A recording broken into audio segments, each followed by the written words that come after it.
আসসালামু আলাইকুম। নতুন একটি ভিডিওতে আপনাদের সবাইকে স্বাগতম।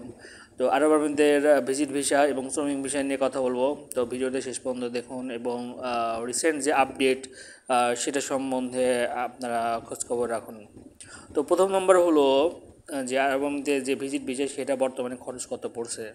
তো ভিজিট ভিসার ক্ষেত্রে খরচ পড়ছে 1 থেকে 1.5 লাখ টাকার মতো, বা কিছু ক্ষেত্রে 1 থেকে 2 লাখ টাকার মতো এরকমের মধ্যে আপনার ভিজিট ভিসার সম্পূর্ণ খরচ আপনার এয়ার টিকিট সহ হয়ে যাচ্ছে।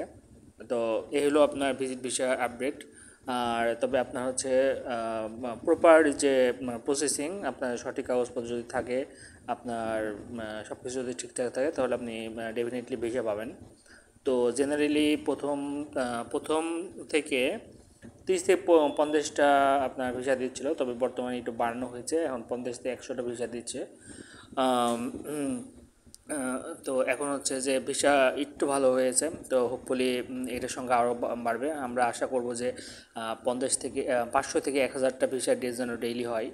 তো এটা হলে আমরা সকলেই, জনসাধারণ যারা আছে সকলেই ভিসা পাবো। শ্রমিক ভিসার ব্যাপারটা হলো 15 তারিখ থেকে 20 তারিখের মধ্যে খোলার কথা। তো আমরা খুবই আশাবাদী হয়ে আছি।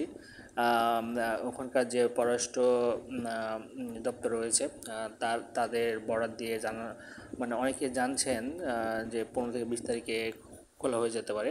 তো এই ছিল আপডেট। ধন্যবাদ, ভালো থাকবেন সবাই।